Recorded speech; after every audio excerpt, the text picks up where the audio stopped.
Retirement is the final chapter of the American dream. But the dream of the golden years is quickly turning into a fairy tale. Retiring in America today is not easy. It is a very tall mountain to climb. More than a third of Americans today feel unprepared or unsure if they're on track for retirement. And nearly a third of seniors say they either plan to work through the age of 70 or never retire in their lives. I'm not wanting to be rich. I'd just like to have enough to where I could be comfortable. The pandemic, a war in Europe, rate hikes, as well as fears of a recession have also led to great turmoil in the market, wiping out an estimated $3.4 trillion from retirement accounts during the first half of 2022.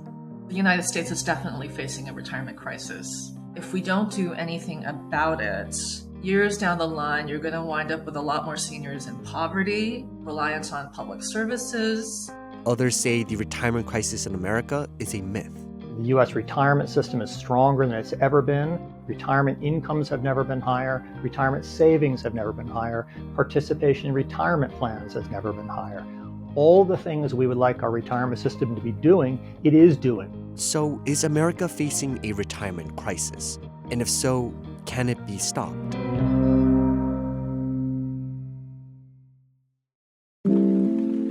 My name is Juanita Dykes. I live in Rural Retreat, Virginia. I've been retired for 6 years now. I've had a number of jobs. I've worked in factories all my life. Unfortunately, I didn't listen to people to tell me that I needed to save for retirement. I thought, I would get paid by the government. You'll have enough to live on. Wrong, you don't. I get $1,574 from Social Security. I get $631 from my pension. You pay all your bills, car payment, all your utilities, all your insurance, all that together. It just don't add up. Americans aren't saving enough for retirement. I don't have no savings. I'm probably in the red at the bank before you write a check and then you don't have nothing to cover it. Then when you get your next check, all that extra money comes out. The median retirement account balance for those approaching retirement sat at $89,716 in 2022. That translates to less than $500 per month over a 15-year retirement span. Baby boomers, they were well into their mid-40s before 401ks came along and they had the opportunity to save. When they entered the workforce, the assumption was Social Security and traditional pensions. Now that they're reaching retirement, the ground rules have changed and the expectations are that they would have saved more along the way. The last place I worked was just like a factory job, and you got paid, that's it, no extra nothing. We didn't have paid holidays, you didn't have vacation, you didn't have nothing, you just worked. The other problem is that during times of economic crisis, there's a lot of leakage out of retirement savings plans. Whereas things like pensions and Social Security, they're a lockbox. You don't touch that money no matter what. That is there for your future. IRAs and 401ks often tend to get tapped when people run into unemployment or health issues, medical expenses. In our own research of retirees, we see that they're doing pretty well. However, they're not financially in a position to absorb a major financial shock. And a big example of that is the high cost of long-term care services and supports. If they have some sort of cataclysmic health crisis or need that long-term care, they just don't have the financial resources to be able to afford it. 1 in 5 Americans aged 65 and older said they spent more than $2,000 out of pocket on healthcare. A separate study found that more than a third of Americans over 65 are worried they're unable to afford healthcare services within the next 12 months. If you go to a regular doctor, that's covered. But if you go to a specialist, that's like $30. I have an appointment this week with a specialist. I don't have the money to go, so I'll have to call and cancel that and redo it some other time. Higher life expectancy also means that more retirees can outlive their retirement savings. An analysis by the World Economic Forum found that men live 8.3 years longer than their retirement funds can pay for, while women live 10.9 years longer. younger generations aren't faring any better. About 25% of non-retired adults in America have no retirement savings whatsoever. A lot of people don't have access, or at least don't have consistent access to an employer-sponsored retirement plan. And we know from the behavioral science research that people don't walk into a bank and say, I want to open up an IRA. Workers aged 25 to 34 had an average total saving rate of 10.5%, while workers under 25 had a saving rate of 8%, far from the recommended total saving rate of 15%. And as we look at the changing landscape, especially millennials and Gen Z, they're entering the workforce with student loans, with debt that is unprecedented from earlier generations. Another issue impacting younger generations is they're going to change jobs many times over the course of their careers, as well as spend time in self-employment. So they're going to have to take a much more hands-on, do-it-yourself approach in managing their savings and investments and ensuring that they're saving enough to last their lifetime when they retire.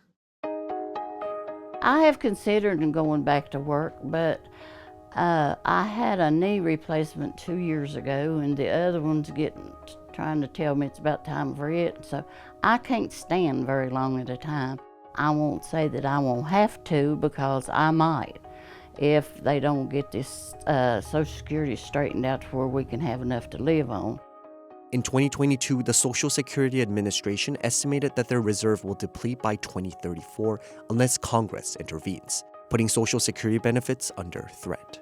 Because of demographic changes during sort of the 70s and 80s, Social Security built up a large surplus and is now in the process of depleting that surplus.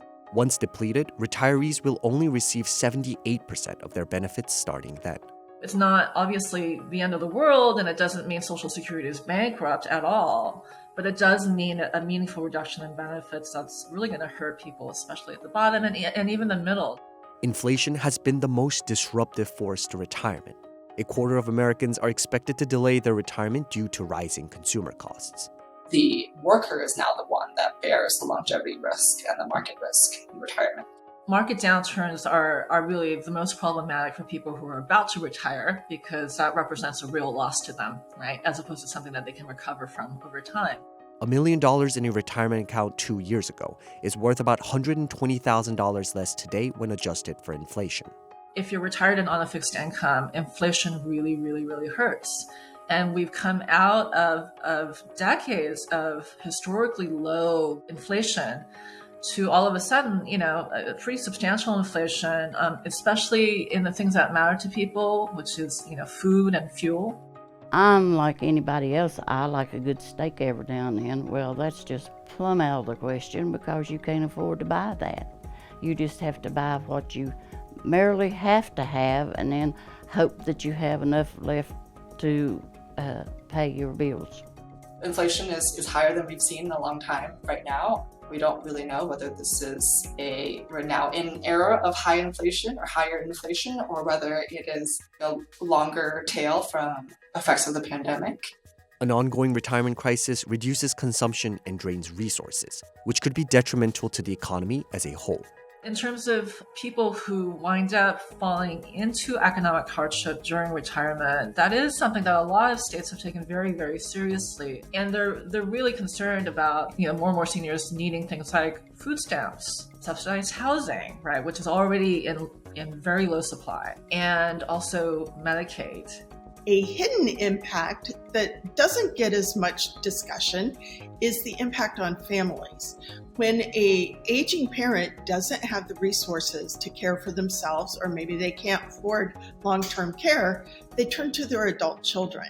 As adult children step in to support them, this detracts from their own ability to save for retirement. So this could create a generational vicious cycle unless we solve for it.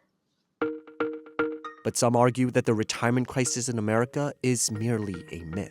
The U.S. retirement system is strong. the income of the median retiree, the typical retiree in the United States, is at record levels. It's never been higher. Poverty in old age has never been lower. The median U.S. retiree has the highest disposable income in the world, according to the OECD. 40% higher than Germany, 50% higher than the Netherlands. U.S. retirees in surveys are much more likely than European retirees to say they can maintain their pre-retirement standard of living.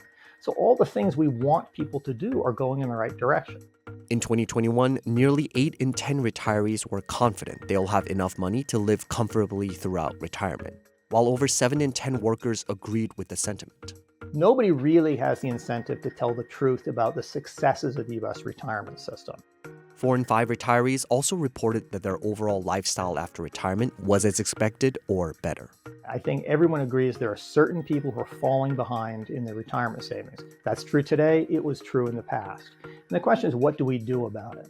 The danger of claiming we have a retirement crisis is that we throw the baby out with the bathwater. We throw out the things that are working for us, and we don't address the problems that really exist.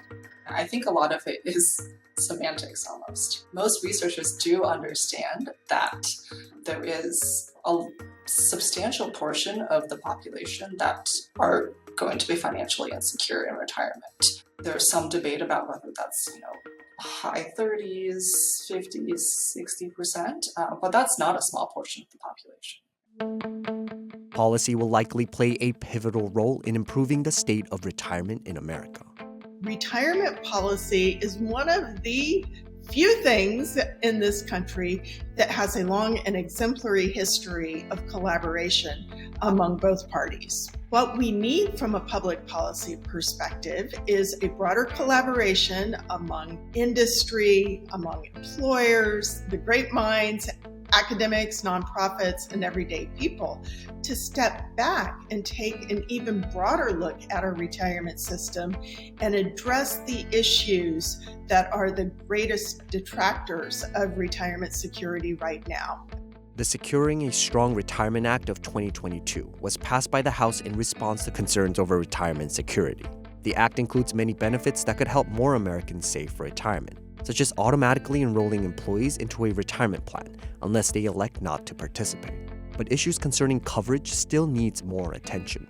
Almost half of the employees in the private sector between the age of 18 and 64 aren't provided with options to save for retirement. And about 65% of employees in companies with 10 to 24 employees lack retirement plans. Improving retirement plan coverage, meaning ensuring that all workers have the ability to save for retirement in the workplace, is paramount to increasing retirement security in the U.S. We need to have a retirement system that is fully inclusive so that people have the opportunity to save, invest, and grow their savings over their lifetime. Ultimately, retirement security today rests in the hands of future retirees. Tip number 1, avoid getting overwhelmed. Getting overwhelmed can lead to procrastination and it can lead to inaction, which is counterproductive. Another is create a retirement strategy. Even have some fun with it. Envision what you would like your life to be like in the near future, or if you're younger, far away into the future, and then put some numbers by it. Start building a plan. Seek help if you need it. There are financial professionals available to help you with that. You have to engage. You have to learn as much as possible. So it's up to you to know enough to ask good questions and make informed decisions. It's your retirement. You need to save. I know when you're young, you think, I don't need to save. I'll do that next time. We'll do this whenever.